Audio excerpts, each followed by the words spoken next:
Guten Morgen miteinander. Ich hatte ein bisschen Mühe mit der Schutzmaske und dem Gestell da vom Mikrofon. Das ist aber noch blöd, wenn sich das Ganze verheddern. Guten Morgen miteinander. Schön seid ihr alle da. Wir werden heute einen Gottesdienst haben, wo wir eintauchen in die Aktion Weihnachtspäckli. Und nur so zum Sagen, ich bin schon mitten drin in der Aktion Weihnachtspäckli. Ich bin verantwortlich für die Transportbasis in Dietiken. Das ist die die drittgrösste Transportbasis hier in der Schweiz. Und ich bin schon müde. Schon relativ stark müde, weil wir haben schon einen halben Sattelschlepper gesammelt in Dietiken. Worb hat noch mehr. Die werden nächste Woche auch schon den ersten Sattelschlepper Richtung Ostblock schicken. Einfach, dass ihr wisst und spürt, warum dass ich da leicht ermattet bin, um euch über die Aktion Weihnachtspäckli zu berichten. Und gleich, ich weiss immer, wenn es darum geht, um das Einrichten, um das Aufstellen und um das Zusammenführen der Päckli, das gibt gewaltig Muskelkater in den ersten paar Tagen. Man schläft sehr tief und gut. Das ist wiederum etwas Positives. Und gleichzeitig ist es so ein Feuer dahinter. Und zwar allen Orten, wo wir hinkommen, auch hier in dieser Aktion Weihnachtspäckli, wo wir spüren und merken, das ist etwas, das verankert ist. Tief verankert in der Gesellschaft, tief verankert in den Herzen. Gerade besonders erkennbar auch in dieser Zeit mit Corona. Wir haben lange nicht gewusst, was hat das für Auswirkungen auf die Aktion Weihnachtspäckli. Können wir sie durchführen? Bekommen wir Päckli? Wie sieht das aus, ganz weit vorne an der Front? Also auch bei euch, wo ihr beim Coop respektive Migros Päckli gemacht habt, könnt ihr heuer nicht mehr. Und wir haben nicht gewusst, gibt es das Absagen am Laufmeter, haben wir ganz wenig Päckli. Und ich bin überzeugt, dass wir uns überraschen können, ganz am Ende der Aktion Weihnachtspäckli. Ihr werdet ja schon relativ gleich mit den aktuellen Zahlen konfrontiert werden. Ganz kurz, Aktion Weihnachtspäckli, eine Aktion, die gewachsen ist. Wir sind demnächst 25 Jahre alt und ich weiss, dass der erste Transport, den wir hatten, vor knapp 25 Jahren ungefähr 8000 Weihnachtspäckli transportiert hat. Wir haben viel mehr Weihnachtspäckli transportiert im letzten Jahr, also in der aktuellen Aktion noch. Etwas über 110'000 Weihnachtspäckli transportiert mit 37 Sattelschlepper voll. Ganz kurz zu uns, zu uns als christliche Ostmission, damit ihr uns kennt. Wir sind ein freies evangelisches Missions- und Hilfswerk, 1973 gegründet worden. Auch wir werden im 23. ein Jubiläum feiern. Wir werden dann 50 Jahre alt. Und der Stiftungsrat und die Mitarbeiter gehören verschiedenen evangelischen Kirchen oder auch Freikirchen an. Das betrifft auch mich. Ich bin daheim in einer Bewegung Plus in Worb. Die Finanzierung unserer Projekte passiert ausschließlich durch Spenden, Legate und Kollekten. Also das, was ihr zusammentragt, mit dem finanzieren wir die Aktion Weihnachtspäckli. Das macht die Aktion Weihnachtspäckli aus. Und wenn wir das Projekt aufgleisen oder uns investieren in ein bestehendes Projekt, dann wird es immer gegliedert auf eines von diesen 3 Säulen. Wir helfen direkt in Notsituationen und Katastrophen. Ein ganz grosser Teil von der Aktion Weihnachtspäckli ist genau dort drinnen daheim. Wir schützen vor Frauen- und Kinderhandel, vor Menschenhandel und Zwangsprostitution. Das ist eine Säule, die sehr starkes Erwachen möglich macht hier in der Schweiz. Die grosse Not von diesen Frauen und Kindern, meistens im Rotlichtmilieu, wo sie geschunden, vergewaltigt und missbraucht werden.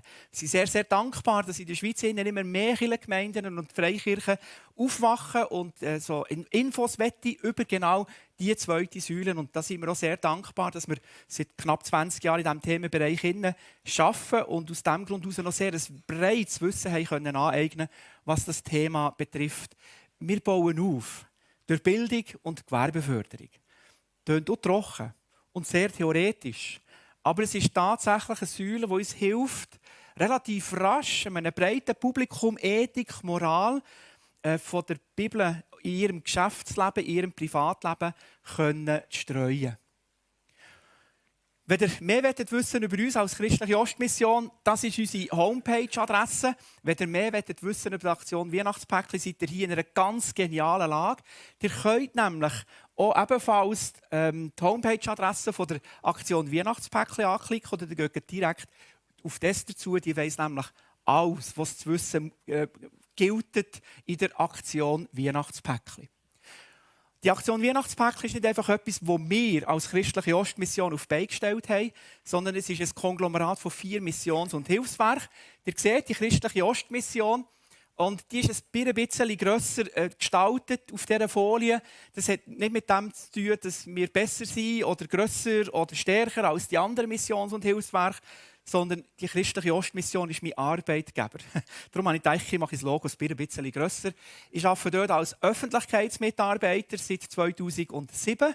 Und das, was ich hier heute Morgen mache, ist mein Beruf. Also ich gehe in Kirchengemeinden, in Freikirchen, in interessierte Institutionen und tue Menschen bewegen und begeistern, sich zu investieren in die Arbeit der christlichen Ostmission. Aber getragen wird natürlich ebenfalls die gesamte Aktion vom AVC in Safnern, von der HMK in Thun und von LIO in Winterthur. Ganz kurz zu meiner Person. Mein Name ist Michael Stauffer, glücklich geheiratet seit 33 Jahren, glaube ich. Genau, 33 Jahre. Und wir sind glückliche Eltern von 3 jungen Männern.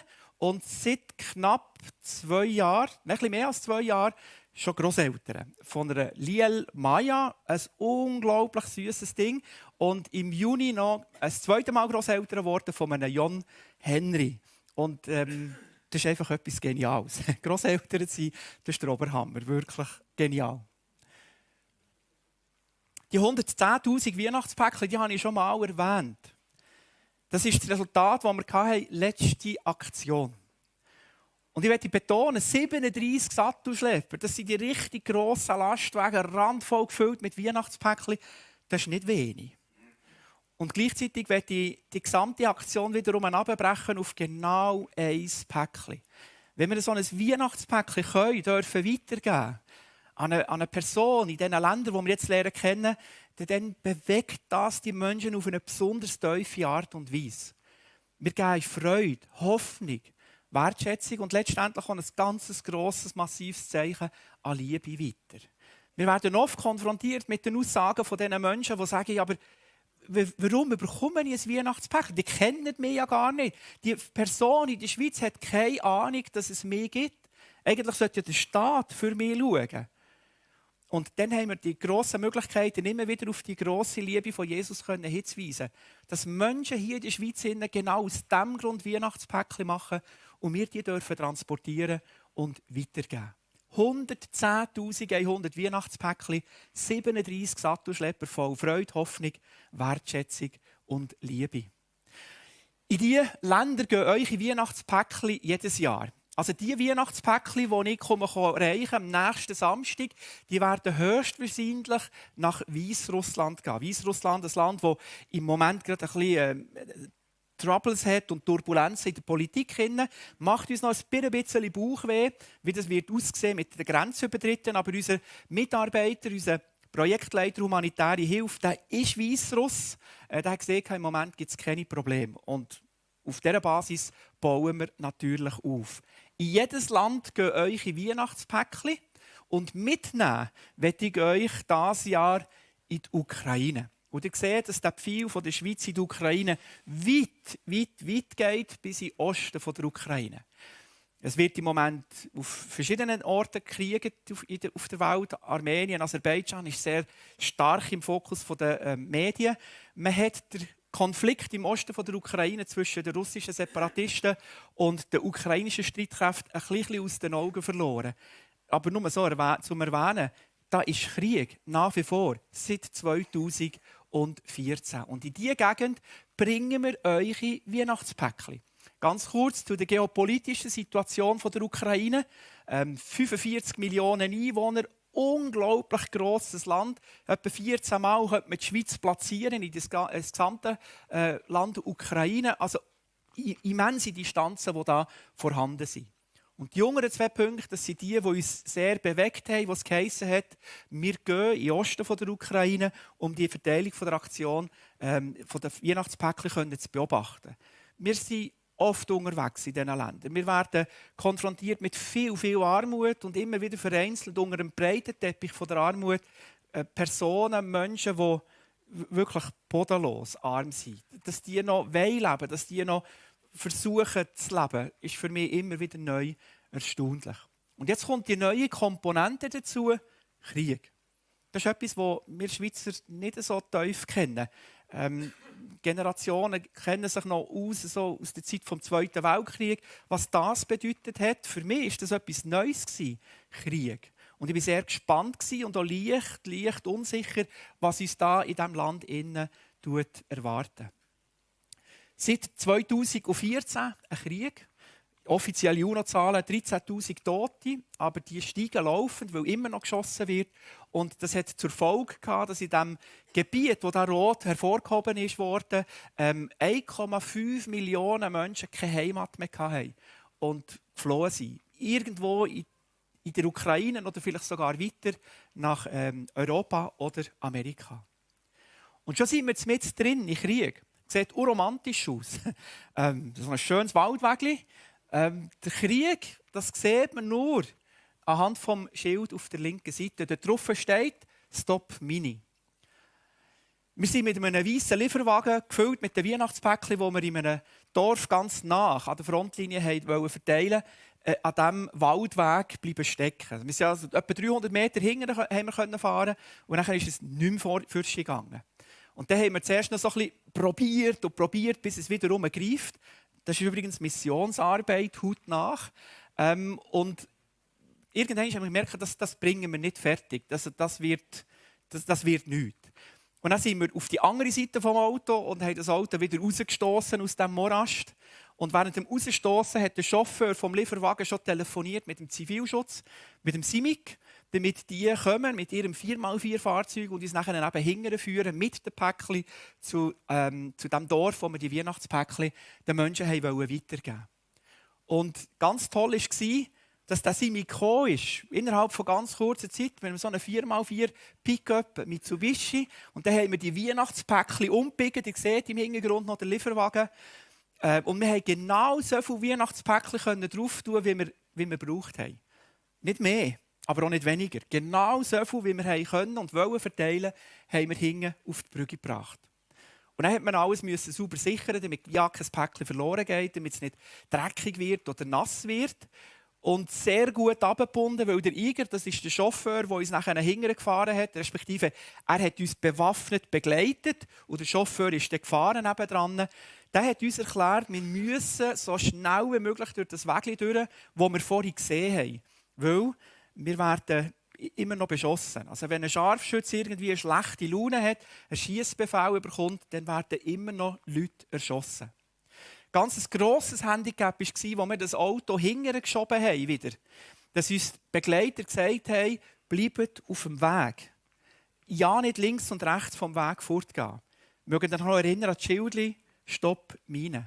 Links und rechts sind Minen vergraben. Und es sterben heute noch Leute, weil sie auf eine Mine schalpen, weil sie Brennmaterial suchen, damit sie daheim ein bisschen warm haben. Plötzlich klicken es und dann kann man sie zusammenlesen in einem Umkreis von 10 Metern. Und natürlich haben wir nicht nur die Ladung müssen sichern, sondern auch wir haben schutzsichere Westen bekommen. Die war noch gefüllt mit Gewehrmagazinen, also mit gefüllten Gewehrmagazinen. Und der Iger hat auch gesagt, passen wir dann ja auf die, weil die sind dann immens wertvoll. Also wenn ich dann so etwas verliere, das ist dann wirklich tragisch. Die brauchen wir immer noch und wenn man nichts hat zur Verfügung, dann kann es dann also wirklich sehr blöd enden. Und dann sind wir hingefahren in einem Garacho durch die Strasse, die ihr vorhin gesehen habt. Das hat gehudelt und geholpert wie verrückt. Hat uns nicht so viel gemacht, weil wir sind hinten in der Bank das dritte hoch drinnen gehockt mit diesen schusssicheren Westen. Und ich bin schon von Natur aus nicht wahnsinnig schlank. Mit dieser Weste war man also wirklich richtig verkeilt hinten. Man konnte sich gar nicht gross bewegen. Und das, denke ich, ist so ein wunderbares symptomatisches Bild. Ihr müsst mal die Umgebung anschauen. Es ist nass, es ist kalt, es ist grau. Und in diesen Alltag kommen wir mit leuchtend farbigen Weihnachtspäckchen, gelb und rot, und versüßen und machen den Alltag so richtig hell in dieser Zeit.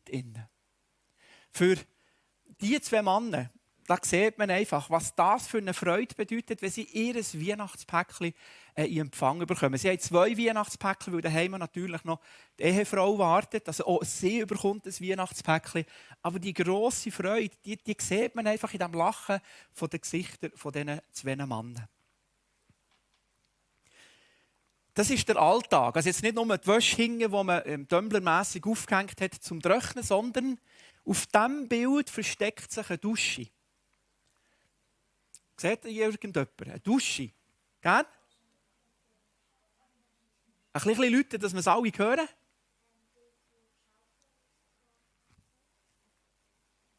Das da? Genau. 100 Punkte. Das ist ein altes Lavabo, das man irgendwo in einem zerbombten Haus retten konnte. Man hat das unten aufgemacht. Und wenn man duschen will, dann schüttet man Wasser oben rein und unten lässt man dann beim Auslass dosiert raus. Das ist natürlich eine Dusche, die ihr im Sommer, vielleicht im Spätfrühling und im Frühherbst auch noch brauchen könnt, aber im Winter braucht die niemand mehr. Da könnt ihr halt einfach nicht duschen. Und zwar aus dem Grund heraus, weil in diesem Kriegsgebiet, gerade zu Beginn des Krieges, alle elementaren Sachen kaputt gemacht worden sind. Ihr habt kein Wasser mehr zur Verfügung, ihr habt keinen Strom mehr zur Verfügung, ihr habt kein Gas oder eine Wohnung oder könntet heizen oder auch könntet kochen. Es gibt schlichtweg einfach nicht mehr. Und in diesen schwierigen Umständen, ich will betonen, seit 6 Jahren sind diese Umstände so, kommen wir mit euren Weihnachtspäckchen. Zu Familien, die sich Weihnachtspäckchen für die Kinder gar nie leisten könnten. Wo sich Eltern nie würden getrauen, ein Weihnachtspäckchen zu kaufen für sich selber oder auch für einen Partner oder für eine Partnerin, einfach weil es schlichtweg nicht drin liegt. Man hat ja keine Arbeit in dieser Gegend. Es ist alles kaputt, es gibt keine Industrie mehr, man kann nichts einkaufen. Und noch einmal, in diese Situation bringen wir eure Weihnachtspäckchen.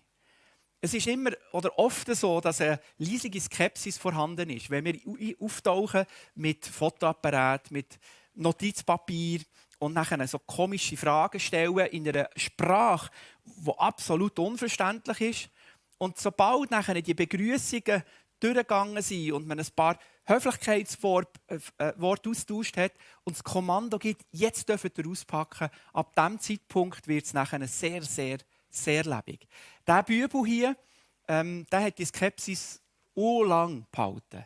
Wir haben ein Weihnachtspäckchen neben auf den Gusch gelegt und haben eigentlich auch ein bisschen forciert, dass er das Päckchen aufmachen würde in unserem Beisein, damit wir tolle Fotos machen können. Und sein Lächeln fotografieren.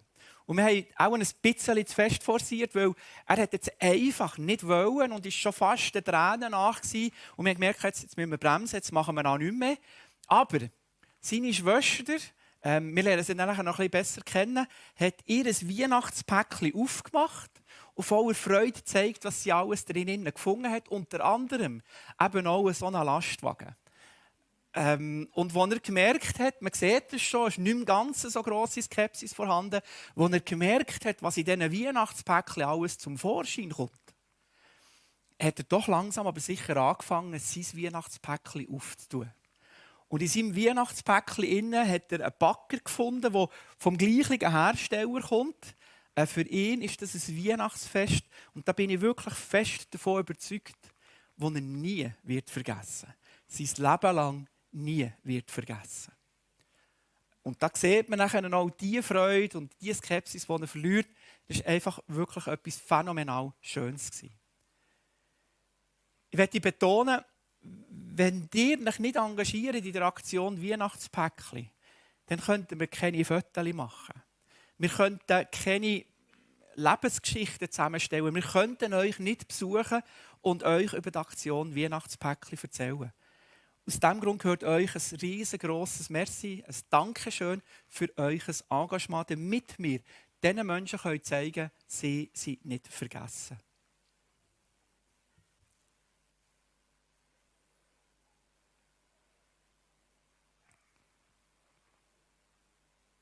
Da sieht man noch einmal den Iger, unseren bewaffneten Begleiter. Er ist geheiratet, hat ebenfalls Familie und hat unbedingt wollen, dass wir ein Foto machen, wie er so ein Päckchen weitergibt. Und das haben wir gerne gemacht. Und der Grund war, dass er das Föteli auch seiner Familie schicken kann. Wenn er normalerweise Berichte und Föteli der Familie gibt, dann sind das meistens Berichte, die traurig sind. Es hat mit Tod zu tun, mit Explosionen zu tun oder mit Hunger und Not. Und das Mal hat er ein Bild heimschicken, das mit Freude zu tun hat, mit Hoffnung und Wertschätzung. Das ist Tamara, das Mädchen, das den Lastwagen weitergegeben hat. Und nur ganz kurz zum Betonen, dass ihr seht, das sind wirklich eure Weihnachtspäckchen, die wir weitergeben. Der Kleber, den ihr vorne drauf seht, der bedeutet, komm, also das ist ein Transport von der christlichen Ostmission, und zwar der Transport Nummer 10. Und wenn man das Föteli nicht abschneiden musste, dass es eben auf die Folie passt, dann hat man auch noch gesehen, aus genau welcher Box das Weihnachtspäckchen kommt. Also wir sind sehr transparent, was die Transporte anbelangt, Richtung Ostblock. Seifenblättchen, etwas absolut Geniales. Wobei wir immer aufpassen müssen, sobald etwas so auftaucht, dass die Kinder nicht gerade einen Schluck nehmen, um zu probieren, was das ist. Einfach weil es nicht bekannt ist, was ein Seifenblättchen ist. Es ist eine Flüssigkeit. Flüssigkeiten kann man trinken.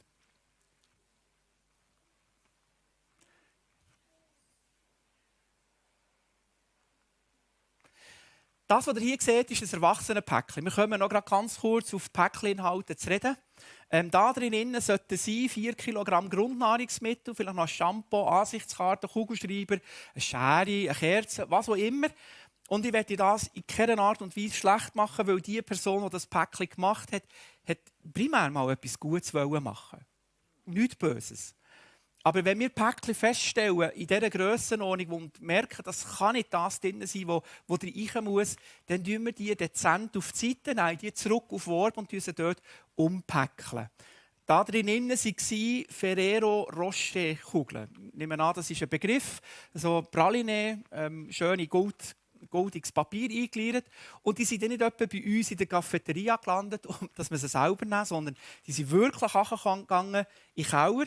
Und dort hat man die gebraucht, die Rocherkugeln, um sie in ein Päckchen einzupacken, das eben Schoki gefällt hätte. Und so ergänzen wir immer und sicherstellen, dass genau diese Päckcheninhalte weitergegeben werden, die wir auf den Flyer aufgedruckt haben. Und die haben ebenfalls auf den Flyer genau die gleichen Päckcheninhalte für Kinder. Die Päckcheninhalte für die Erwachsenen unterscheiden sich ein bisschen unterscheiden. Aber mit diesen 4 Kilogramm Grundnahrungsmitteln, wenn ihr Fragen dazu habt, bitte geht auf die Esther zu. Sie weiss wirklich absolut alles, was nötig ist, um die Weihnachtspäckchen super, fair und transparent zu gestalten. Was ganz wichtig ist, wenn ihr selber Päckchen macht, wir haben sehr strenge Zollvorschriften, die müssen wir einhalten. Tut bitte aus diesem Grund kein Fleisch, keine Medikamente, keine abgelaufene oder abgebrochene Waren einpacken. Einfach aus dem Grund heraus, weil es verboten ist. Das dürfen wir nicht in die Länder einführen. Wenn ihr Fleisch wettet, also respektive achtet einfach darauf, bei Fleisch, ohne Tütensuppe mit Fleischkügeln oder ohne Rindsbouillon, das sind Fleischanteile, dürfen wir nicht transportieren, ist verboten. Spielzeuge mit Batterien sind denkbar ungünstig. Ihr könnt zwar fast in jedem Laden, der offen hat, Batterien kaufen, aber wenn ihr mit 27 oder 23 Franken im Monat müsst auskommen müsst, liegen Batterien halt einfach nicht in diesem Familienbudget drin. Ein Mitarbeiter in Weißrussland hat uns gesagt, bitte tut doch Sachen einpacken, die ihr selber auch noch geschenkt bekommen. Und ich denke, mit diesem Maßstab kann man grundsätzlich nichts falsch machen. Also ihr dürft sehr gerne gebrauchte alte Sachen einpacken, aber es müssen gebrauchte neuwertige, Entschuldigung, ihr dürft nicht einpacken gebrauchte alte Sachen, sondern gebrauchte neuwertige Sachen. Sachen, die ihr selber halt auch noch gerne geschenkt würdet bekommen. Und darum noch einmal, ihr macht die Aktion Weihnachtspäckchen möglich. Ein ganz herzliches Merci dafür. Und jetzt möchten wir gerne eintauchen ins Kriegsgebiet. Wir gehen in Oblast Donezk. Oblast ist das Wort oder das Pendant zum Kanton. Also wir gehen in den Kanton Donezk. Und ihr seht im Hintergrund auch den Markstein, wo die Landesflaggenfarben zeigen. Unten noch ein Gelb, oben noch ein Blau. Und die Bedeutung dahinter ist goldgelbe Weizenfelder unter einem stahlblauen Himmel. Das ist die Bedeutung der Staatsflagge der Ukraine. Für alle Fußballfans, am Dienstag am Abend spielt die Schweiz gegen die Ukraine. Einfach nur, dass ich das erwähnt habe, ihr werdet viel blau-gelb sehen. So sieht das Kriegsgebiet im Moment aus. Alles, was rot hervorgehoben ist, wird von den russischen Separatisten kontrolliert. Und alles, was gelb-blau hervorgehoben ist, gehört noch in den Einflussbereich der ukrainischen Streitkräfte. In diesem Gebiet waren wir also wirklich ganz, ganz nah an der Frontlinie. Wir sind in Krasnogorowka, in Saporoschje gestartet. Das ist eine Stadt ganz in der Nähe von Dnipropetrovsk. Dort sind wir gelandet, dann auf Saporoschje unsere Unterkunft. Dann sind wir oftmals in das Gebiet eingefahren, über Marinka, Krasnogorowka, Avdiivka, Abitne, dort in diese Frontlinien rein. Und haben Menschen lernen kennen, die uns einfach erstaunt haben. Mit ihrem Mut, mit ihrem Willen, mit ihrer Suche nach frischer Lebensfreude. Wie zum Beispiel hier, wo wir unterwegs waren, haben wir ein Foto schiessen während der Fahrt auf ein Fenster, das dekoriert ist, weihnachtlich dekoriert war. Es war zur Zeit der orthodoxen Weihnachten, 6. 7. Januar. Und man hat richtig gern gespürt, dass Menschen sich sehnen nach Normalität, nach Frieden, nach einem Leben, wie man es vorher hatte. Und trotzdem haben unsere Mitarbeiter vor Ort gesagt, Normalität zu erlangen sei unglaublich gefährlich. Weil sobald normal leben willst, machst du Fehler. Und Fehler sind in der Ukraine, im Osten der Ukraine, immer noch absolut tödlich. Das, was ihr hier seht, ist ein Gradwaffensystem, ein bisschen älter, werden nach wie vor gebraucht in diesem Krieg, aber auch die moderneren Waffensysteme. Die stammen die Vorläufer sind aus dem Zweiten Weltkrieg gekommen. Man sagt denen noch Stalin-Orgeln. Die Russen haben den Übernamen Katjuschas gesagt. Und die werden immer noch gebraucht. Ganz eigentümliches Fluggeräusch, wenn sie haben. Die jaulen regelrecht, wenn sie abgeführt werden. Und wenn ihr wissen wollt, warum die Stalin-Orgeln genannt werden, auf YouTube findet ihr enorm viele Videos von dieser grässlichen Waffe. Grässlich auch aus dem Grund heraus, weil sie nicht in erster Linie erschaffen worden ist, um Häuser kaputt zu machen oder Infrastruktur. Natürlich kann man das mit dem auch. Aber sie macht ganz grässliche Verletzungen Menschen oder bringt sie auf eine grusige Art und Weise um. Wenn so eine Rakete einschlägt, dann zersplittert die. Das ist eines von diesen Splitterteilen. Die können grösser sein, die können kleiner sein, die können sogar fast mikroskopisch klein sein. Die sind glühend heiß, messerscharf und fliegen unkontrolliert in der gesamten Gegend um, sobald sie einschlagen und verletzen Menschen wirklich ganz, ganz grusig. Das ist ein Industriekomplex auf dem Weg über an die Frontlinie, komplett zerschossen. Ihr habt keine Möglichkeit mehr, Arbeit zu finden in diesem Kriegsgebiet, weil kein Betrieb irgendwie neu aufbauen will, weil er weiss, ja, habe ich ein neues Bürogebäude, dann wird es wiederum beschossen. Also warte ich gescheiter, bis der Krieg fertig ist. Während unserem Halt dort hier, um das Foto zu machen, haben wir auf diesem Metallturm zwei Männer gesehen, rumturnen. Und als unser Fahrer gesehen hat, da hat es zwei Männer, die rumturnen, hat er gesagt, einsteigen, wir müssen weiterfahren.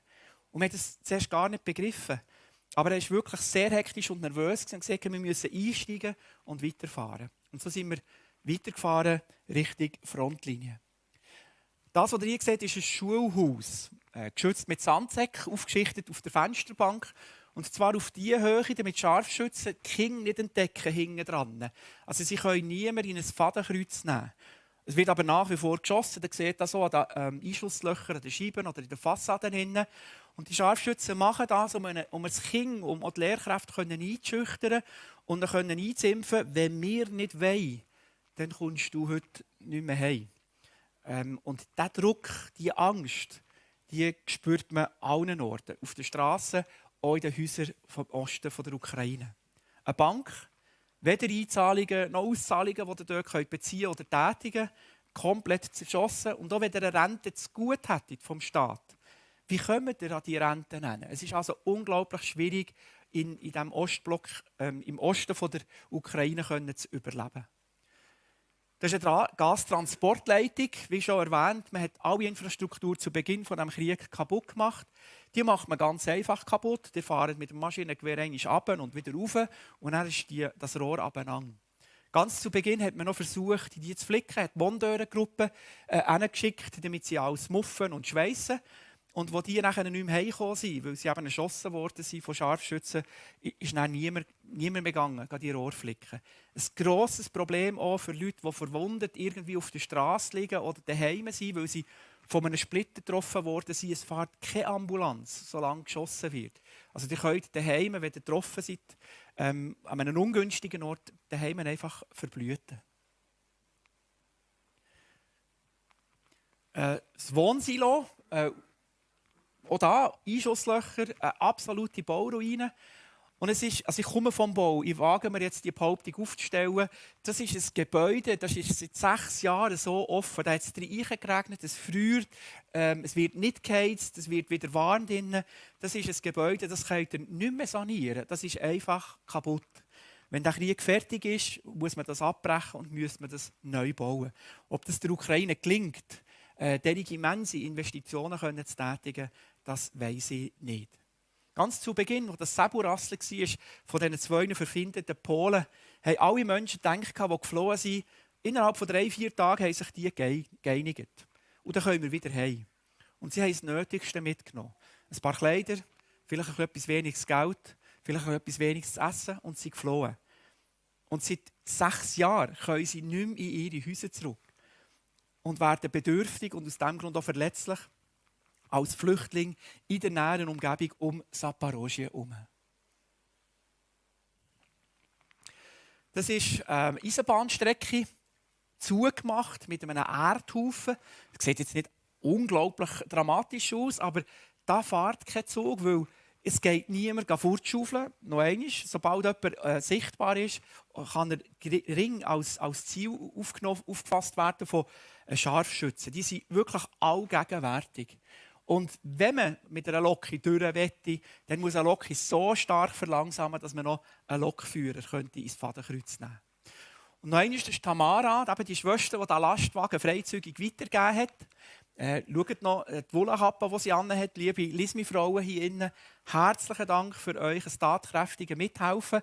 Kappen, Händchen, Halstücher und Socken sind wirklich Sachen, die sehr gerne gesehen werden in diesen Weihnachtspäckchen. Tamara ist verletzt worden, so von einem Splitter. Der Splitter ist eingedrungen in ihrem Unterleib. Und man konnte den entfernen. Es ist also wieder vollkommen hergestellt. Die Ärzte haben aber gesagt, 3 cm weiter unten, das ist nicht viel, 3 cm. Dann hätte der Splitter die Blase zerfetzt. Und dann wäre dem Mädchen nicht mehr zu helfen gewesen. Dann wäre sie einfach an diesen Verletzungen gestorben. Und ich bin so etwas von froh, Tamara durfte lernen zu kennen, weil das ist ein unglaublich lebenslustiges Mädchen. Sehr, sehr fröhlich. Und sie hat voller Stolz und voller Elan einen Spagat gezeigt. Sie tanzt sehr gerne, hat sehr gerne Gymnastik und hat die Situation nachher noch probiert auszunutzen und ebenfalls einen Spagat zu machen. Wir fehlen einfach etwa 80 cm, bis ich am Boden bin. Und das war so etwas Geniales für Tamara. Man hat richtig gespürt, wie ihr Selbstwert steigt, dass sie etwas kann. Noch dazu als Kind und ein erwachsener Mann, irgendwo neu in der Schweiz, das nicht einmal im Ansatz fertig bringt. Und zu dem Steigern von der Wertschätzung habe ich sehr, sehr gerne mitgeholfen. Wir haben einen ganz starken Partner im Osten der Ukraine, der die Weihnachtspäckchen verteilt, wo aber auch die Lebensmittel und die Kleider und die Schuhe, die wir hier in der Schweiz sammeln und transportieren, hilft, genau zum richtigen Zeitpunkt an genau den richtigen Ort weiterzubringen. Ihr seht die Chefin auf der rechten Seite, das ist Tatjana. Und wir lernen sie und ihr Team noch ein bisschen näher kennen. Sie haben uns zu den Leuten gebracht, die sie durch das Jahr betreuen und natürlich ebenfalls in der Aktion Weihnachtspäckchen mit Weihnachtspäckchen beliefern, beschenken. Da sieht man jetzt bei der Lebensmittelverteilung, wie die Lebensmittel eingekauft werden, wie sie konfektioniert werden, damit sie einem grossen Publikum dienen in einem schwierigen Alltag. Der Vlad, der ebenfalls Brot verteilt, auch ihn lernen wir nachher noch ganz kurz ein bisschen vertiefter kennen. Und noch eine Tatjana mit jemandem, der ein Weihnachtspäckchen aufmacht, in genau dieser Zeit, wo sie nicht mehr gewusst hat, wie es weitergehen soll in diesem kalten Winter. Zina und Vlad, die besuchen wir jetzt. Zina und Vlad sind schon ein Zeitchen wiederum zurück in ihre Wohnung. Also sie haben den Keller verlassen, der Keller, der eigentlich recht sicher war, durch einen Beschuss hinein und wohnen wiederum in ihrer Wohnung. Und sie hat uns mitgenommen in ihr Zuhause. So sieht der Eingang in ihr Mehrfamilienhaus aus. Und sie hat uns auch erklärt, wie sie gekocht hat während dem Beschuss. Sie ging in diesem Eingang. Dann ist sie vorgelaufen in den Innenhof, hat dort ein Feuer angefacht und dann hat sie einen Topf draufgesetzt mit irgendetwas Essbarem drin und dann ist sie wieder zurück in den Eingangsbereich. Und dann hat sie gewartet. Und zwar so lange gewartet, bis sie das Gefühl hat, jetzt muss sie wieder vorne umrühren, weil sonst brennt mir etwas an. Und dann ist sie so schnell wie möglich wieder vorne, hat umgerührt und ist dann wieder zurück warten in den Eingangsbereich. So hat sie gekocht, durch den Sommer durch, draussen im Innenhof. Einfach weil sie kein Ziel abgeben für Scharfschützen oder auch für ein Maschinengewehrfeuer. Der Vlad, ihr Mann, in den Stuben innen, ihr seht an den Wänden und an den Decken die Einschusslöcher von diesen Schrapnell, die da so unkontrolliert durch die Gegend fliegen. Er ist schwer krebskrank. Er war einer von denen, der nach der Tschernobyl-Katastrophe aufräumen. Also so mit einem Regenanorak, mit einer so einer Schutzmaske, wie wir sie jetzt tragen, Gummistiefel und Arbeitshändchen, ist er in einem hoch radioaktiven, verseuchten Gebiet mit Besen und Schwimmen und Wasser aufräumen und putzen. Er ist gesundheitlich wirklich sehr schwer angeschlagen. Ich bin nicht sicher, ob er immer noch am Leben ist. Er hat während der Zeit, wo wir den Besuch gemacht haben, auf dringend benötigte Medikamente gewartet, die Médecins Sans Frontières hätten bringen sollen. Aber wie gesagt, wenn geschossen wird, fährt dort einfach niemand hinterher. Das ist die Küche ohne Gas. Also ihr könnt nie kochen, ausser jetzt eben mit dem provisorisch eingerichteten Ofen, den ihr hingestellt habt und nachher mit einem Rauchrohr durch das Fenster die Abluft rausführt. Man wärmt das ganze Zimmer ein bisschen und hat dort die Möglichkeit, mal eine Suppe zu kochen oder etwas anderes, je nachdem, was man halt gerade zur Verfügung hat. Wir haben die Menschen immer wieder ein bisschen versucht zu ermutigen. Wir hier in der Schweiz, die mit Krieg absolut keine Ahnung haben. Und haben zum Beispiel auch gesehen, wir finden es stark und mutig, dass der Ging noch hier bleibt. Und dann hat uns Sina gesagt, ja, wohin sollen wir? Und vor allem, man braucht ja Geld für einen Umzug und das haben wir nicht. Und wenn wir jetzt zügeln, wer garantiert uns denn, dass wir unsere Wohnung wieder bekommen, wenn der Krieg fertig ist? Also sie haben gar keine andere Möglichkeit, als in diesem Kriegsgebiet innen auszuharren und zu bleiben. Bei der Sophia, das war ein ganz emotionaler Besuch, den wir gemacht haben, hat sich etwas ganz Sonderbares zugetragen. Ihr mögt euch noch erinnern an die zwei Männer, die auf diesem Metallturm rumgeturnt sind und unser Chauffeur gesagt hat, einsteigen, wir müssen weiter. Wir fahren hier in den Innenhof und gehen dann in den dritten Stock zu der Sophia rauf und plötzlich kommt unser Fahrer und sagt, wir müssen runterkommen. Das Militär ist unten im Innenhof. Und wir hatten keine Ahnung. Sie haben gesagt, ja, sie soll warten, bis wir mit dem Besuch fertig sind. Wir kommen ja dann gerade. 10 Minuten, Viertelstunde. Und dann hat es geheißen, nein, wir müssen sofort oben runterkommen. Und dann sind wir runtergegangen. Es waren 3 Militaristen da, die gesagt haben, ob wir die waren, die vorhin bei diesem Industriekomplex angehalten haben. Und dann haben wir gesagt, ja, natürlich sind wir gewesen. Wir müssen die Fotos, die wir gemacht haben, hier alle zusammen löschen. Wir dürfen die nicht weiternehmen in die Schweiz, weil die Soldaten Angst hatten, dass die irgendwo noch im Internet auftauchen würden und nachher eine Angst gibt oder respektive der Gegner nachher vermutet, dorthin könnte es jetzt wiederum einen Scharfschützen haben und es nachher einen kurzen Mörserbeschuss gibt und die Scharfschützen wären fort. Es ist also ein unglaubliches Hin und Her zwischen diesen zwei Mächten. Und natürlich haben wir die Fotos auch gelöscht. Unser Fotograf hat aber noch ein Foto überretten auf das Handy und darum konnte ich euch den Industriekomplex noch zeigen, sonst wäre das nicht möglich gewesen. Und jetzt sind wir bei der Sophia daheim.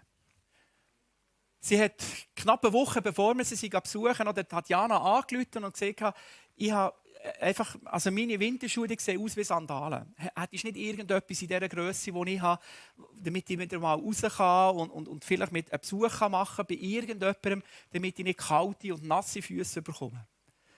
Und dann hat Tatjana ihr die Stiefel in die Finger gedrückt, die sie aus dem Fundus von der christlichen Ostmission nehmen konnte. Und die Frau hat angefangen zu rennen, Freudentränen gehabt. Ab so etwas Einfachem wie ein paar Winterstiefel. ein unfassbar grosser Schatz, den sie bekommen hat. Ihr seht auf der rechten Seite noch den Brennholzvorrat, den sie sich angehäuft hat über das Jahr hinweg, wo sie im Stegenhaus lagert. Der Trinkwasservorrat in so grossen 5-Liter-Flaschen ist oben dran, im oberen Stockwerk, damit man einfach sicher ist, sobald wiederum ein gröberer Beschuss stattfindet. Und das Stegenhaus ist schwerst gesichert. Es hat etwa 3 Schlösser von einer Metalltür, die ihr müsstet aufbrechen müsst, falls ihr irgendetwas stellen wollt. In diesem Mehrfamilienhaus, das ihr vorher noch gesehen habt, lebt eine Familie, eine Nachbarin von der Sophia und Sophia selber. Und nachher hat sie ihr Weihnachtspäckchen aufmachen und ist einen kurzen Augenblick wirklich sprachlos gewesen. Und dann ist es wieder gekommen. Wirklich übersprudelnd, die Freude und das Umarmen mit vielen, vielen, vielen Tränen. Ich möchte noch einmal betonen, noch hier sieht man eine Wollenkappe, eine gelismete Wollenkappe. Noch einmal betonen, das ist etwas immens Wertvolles. So gelismete Sachen in diesen Weihnachtspäckchen. Der nächste Besuch, den wir machen, ist bei der Olga und beim Alexander Nikonov. Sie leben immer noch im Keller, und zwar seit 6 Jahren im Keller, weil ihr Haus komplett zerbombt worden ist. Also dort kann man nicht mehr flicken, dort muss man wirklich neu bauen. Neu bauen tut man nicht, solange gekriegt wird. Seit 6 Jahren im Keller. Und wenn wir sagen Keller, dann nicht ein Keller, wo man irgendwie noch neu einen Bastelraum einrichten könnte oder ein Näh- und Glättezimmer oder einen Billardtisch aufstellen könnte, sondern wirklich ein Keller, wie man das von früher her noch kennt. Also so. 6 Jahre, ihr Daheim, kein Strom, kein fließendes Wasser. Respektive das fließende Wasser, das ihr vielleicht wieder habt, hier oben in einer von dieser Wohnungen, das könnt ihr nicht trinken. Man sagt dem chemisches Wasser. Also es ist einfach gereinigt für zum Waschen oder für die Wäsche zu waschen, aber ihr dürft es nicht trinken. Wenn es ein bisschen hell ist, dort drinnen, dann hängt das meistens zusammen mit einer Autobatterie, einer alten Autobatterie, die man mit einem Solarpanel zwischendurch mal bei der Nachbarschaft laden kann. Und dann hat man wiederum Licht für ein paar Tage und hockt nicht einfach in einem auffeisteren Loch. Und so sieht es aus, wenn wir die Befragungen machen. Es ist trotz der drückenden Situation, trotz dem schwierigen Alltag, immer wiederum etwas Humor vorhanden.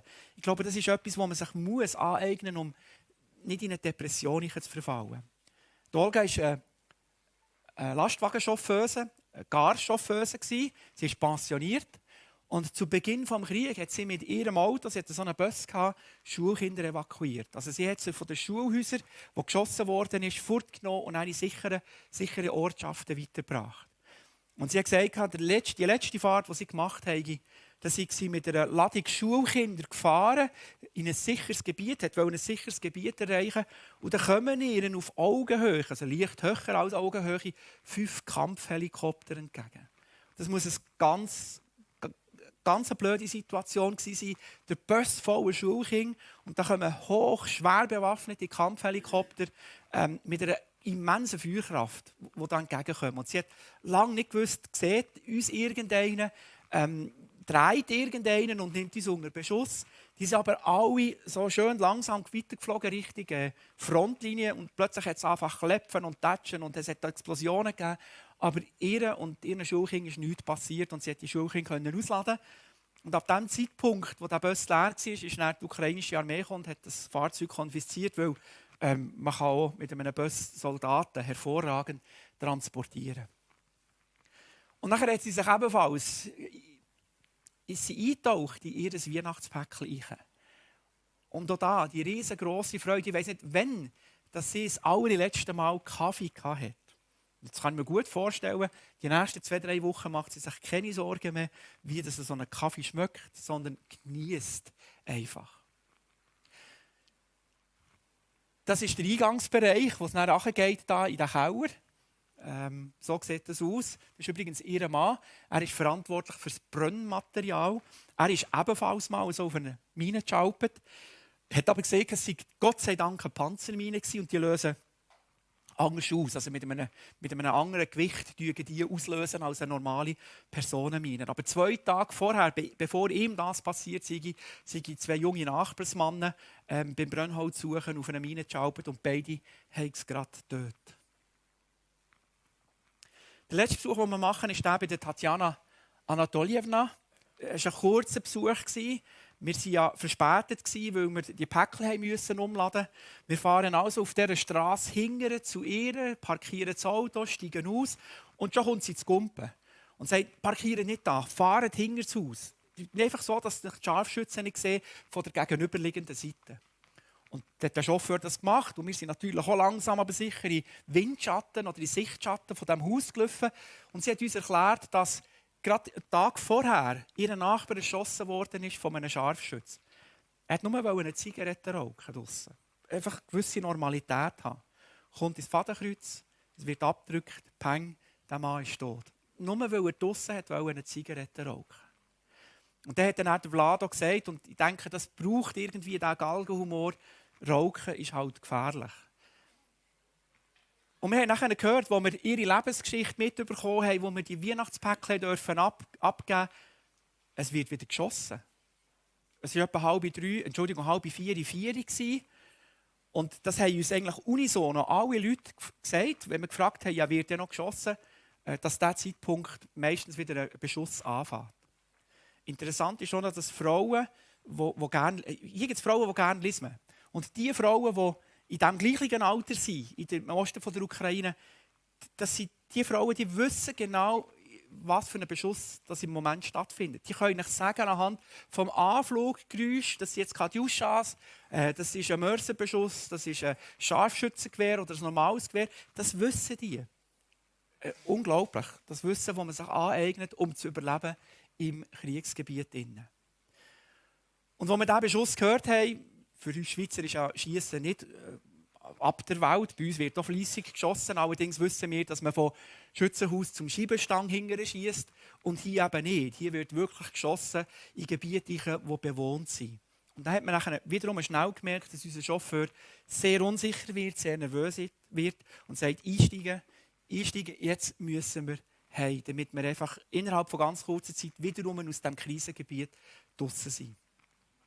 Wie schon mal erwähnt, das sind die Leute, die unsere, respektive eure Weihnachtspäckchen den Menschen weitergeben, die sie dringend nötig haben. Wertschätzung weitergeben, die mit einem Weihnachtspäckchen auch transportiert wird. Das ist das Logo, das sie haben, und das ist das Team. Wir haben eigentlich schon fast alle lernen kennen, der Vlad hier, und Entschuldigung, falsch das Knöpfchen, der Vlad hier, dann Tatjana, der Pavel, das ist der Mann von der Tatjana, und da ist neu jetzt der Dimitri. Er ist zuständig im Bund der Baptisten in der Ukraine für Hilfsgüter, also für humanitäre Hilfe. Ein Team, das mich wirklich masslos begeistert. Wir werden immer konfrontiert mit Menschen, die leidenschaftlich einstehen für Jesus und für die Hilfe für die Menschen in diesen Gebieten. Und die hier, denkt es mir, die sind unbeschreiblich. Der Vlad zum Beispiel ist einer, der immer gefahren ist mit Hilfsgütern. Sobald es angefangen hat mit Schiessen, ist er in den Bus gestiegen, hat den gefüllt mit Hilfsgütern und ist einfach gefahren. Im grössten Beschuss. Und das hat uns auch geholfen, in diesem Gebiet mit diesem Team auch Kirchen aufzubauen. Gemeinden, die neu entstanden sind.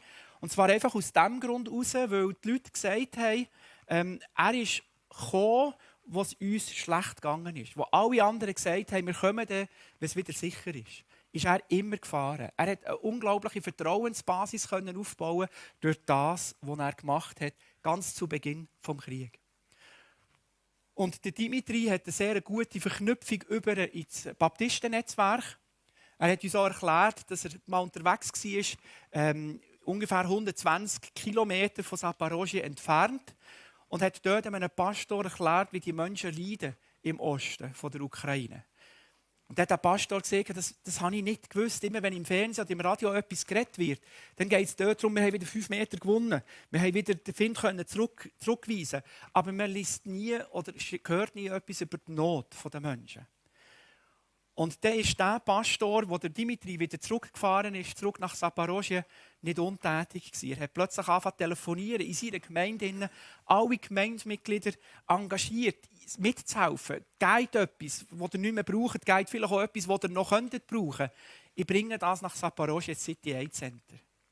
Und er ist am Morgen früh, also das heisst, er muss irgendwann in der Mitte der Nacht losgefahren sein, mit seinem alten Lada und einem Anhänger hinten dran, Richtung Zaporozhye gefahren. Und morgen um 6 Uhr in diesem City Aid Center eingetroffen und sagt Pavel, schau, das ist all das, was ich gesammelt habe mit meiner Gemeinde. Und der Pavel hat nur noch gefragt, ja, aber also, wie ist das gegangen? Und er hat gesehen, wo der Dimitri erzählt hat, wie die Menschen leiden. Ich habe einfach kein Bissen mehr gebracht. Ich habe zur Nacht gekocht, ich wollte essen. Der erste Biss habe ich noch so Häppchen abschlucken und dann war es fertig. Und darum habe ich dann angefangen zu telefonieren und nachher die Güter nach Zaporozhye gebracht. Das Team vom City Aid Center in Zaporozhye. Wir haben nachher geschaut, ganz zu Beginn haben sie immer gesteckt, Nägel, Güffeli gesteckt, wo dass die Hilfsgüter an allen Orten hingehen, von Zaporozhye aus. Irgendwann mussten sie aufhören, weil das hat ein welches Genuss gegeben mit diesen Fädeln und diesen Güffeli. Aber verwalten tun sie in diesem Augenblick ungefähr 80'000 Adressen. Adressen von Hilfsgüterempfängern in Zaporozhye oder eben noch im Kriegsgebiet. Also Flüchtlinge, die nach Zaporozhye geflohen sind oder im Kriegsgebiet verharren. 80'000 Adressen. Und der Pavel und sein gesamtes Team, die müssten gar nicht helfen. Die haben einen guten Beruf, die verdienen gut Geld, die könnten sich zwischendurch noch mal Ferien leisten. Und das machen sie nicht. Und dann haben wir nachher gefragt, ja, aber warum tut ihr denn das, was ihr macht? Und der Pavel hat gesagt, Tatjana und ich, Dimitri und der Vlad, wir können das nicht anders. Wir sind gross geworden in Gemeinden, wo man einander geholfen hat. Man einen Sonntag mal abgewaschen hat, man gemeinsam etwas gekocht hat, man hat Stühle aufgestellt, Stühle wieder verräumt, man hat Behinderte, also Menschen mit einer Behinderung eingetragen in den Saal und sie nachher wieder rausgetragen. Man hat einfach geholfen. Und das ist etwas, was tief innen verankert ist. Wir kennen die Not dieser Menschen und wir können nicht einfach sagen, das geht uns nicht an. Und aus diesem Grund machen wir das. Seit 6 Jahren keine Ferien mehr, Tag für Tag wieder unterwegs und für die Menschen in grosser Not. Er hat uns auch gesehen, in diesen Gebieten, wo die neuen Gemeinden entstehen, ist es so ganz wichtig, dass man aufzeigt, wie das eine Gemeinde zu funktionieren hat, dass man einander eben hilft. Und die Gemeinden sind sehr, sehr rasch im Wachsen. Und er führt so auf ein Gespräch zurück, das er gehört hat von 2 Männern. Die 2 Männer haben miteinander diskutiert über eine Episode, die schon ein paar Jahre her ist, wo es kein Wasser mehr gegeben hat, kein Trinkwasser mehr. Und die Menschen haben unbedingt Trinkwasser gebraucht. Und dann sind sie in eine orthodoxe Kirche, die einen guten Brunnen hatte, wollten dort Wasser schöpfen. Und der Priester ist gekommen und hat gesagt, stopp, dürft ihr nicht, ist heiliges Wasser. Das dürft ihr nicht trinken. Und dann hat er das Areal zugemacht. Und dann ist der Pavel gegangen und hat eben die 5 Liter Trinkwasserkanister organisiert, damit die Leute etwas zu trinken haben. Und dann hat er das Gespräch gehört, wie das die 2 Männer noch einmal aufgenommen haben und dann gesagt haben, siehst, so muss eigentlich gemeint sein, dass man einander hilft, dass man einspringt, wenn jemand in Not ist. Und das ist etwas, was im gesamten Team wirklich von A bis Z spürbar ist. Noch einmal ganz kurz zurück, das ist das, was sie sich bewegen lassen. Die Not dieser Menschen in diesen Gebieten. Und in dieser Not können zu helfen und auf die Liebe von Jesus hinzuweisen. Das ist das, was die City Aid Center verteilen im Verlauf des Jahres 2019. 5700 Weihnachtspäckchen, das sind ziemlich genau 2,5-3 Sattelschlepper. 177 Tonnen Lebensmittel, die eingekauft worden sind vor Ort und die man dort verteilt hat. Und 65 Tonnen Kleider und Schuhe. Das sind also 5 Sattelschlepper, die man in den Osten der Ukraine führen konnte zur Verteilung bei den bedürftigen Menschen. Und das können das City Aid Center nur, weil es Menschen gibt hier in der Schweiz, die ihnen helfen, die sie tragen, die sich berühren von der Not der Menschen und ihnen Wertschätzung geben.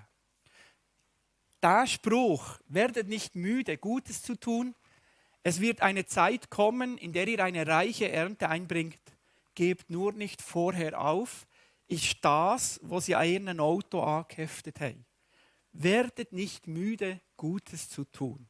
Und ich werde das noch einmal betonen, das Gleiche gilt auch für uns. Wenn wir uns einsetzen für die Menschen im Osten der Ukraine, auch im Rahmen der Aktion Weihnachtspäckchen, dann werden wir eine reiche Ernte einbringen.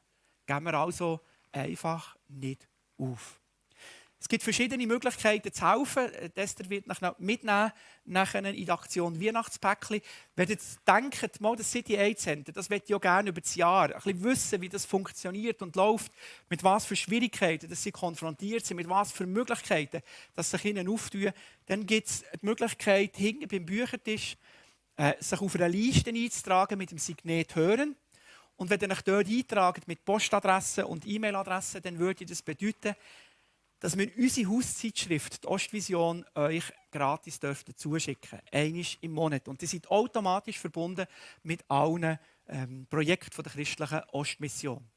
Dann gibt es ein Signet mit «Tun». Diese Liste würde allerdings bedeuten, dass ihr ein Ja hättet, das City Aid Center auch zu stützen mit einer Patenschaft. Durch das Jahr durch. Wir kennen zwei Arten von Patenschaften. Die eine ist für 50 Franken im Monat, die andere ist für 100 Franken im Monat. Und ich möchte betonen, es ist nicht heilsnotwendig, eine Patenschaft zu haben bei der christlichen Ostmission. Es hilft uns einfach, unsere Arbeit längerfristig anzulegen und dem City Aid Center auch zuzusprechen, dass sie dieses Jahr, dass sie das nächste Jahr, dass sie das übernächste Jahr mit Geldern von uns, mit Hilfe von uns dürfen rechnen. Auch dort einfach eure Adresse und E-Mail-Adresse wieder habt und das Kreuzchen am richtigen Ort. Und so einfach wie es ist, eine Patenschaft zu machen, so einfach ist es natürlich auch wiederum, dort daraus rauszukommen. Werben. Ich habe hinten noch das Merci-Blatt aufgelegt, unter dem Signet «Werben». Ein Merci-Blatt, das ist ein Blatt, das aufzeigt, dass die Aktion Weihnachtspäckchen ein Konglomerat ist von 4 Missions- und Hilfswerken, was wir damit erreichen, wo die Weihnachtspäckchen hinkommen und was die Weihnachtspäckchen für die Menschen für eine Bedeutung haben in diesen Ländern vom ehemaligen Ostblock. Ganz herzliches Merci für euch Zuhören, für euch interessiertes Zuhören und für die grosse Geduld. Ich wünsche euch weiterhin Gottes reichen Segen.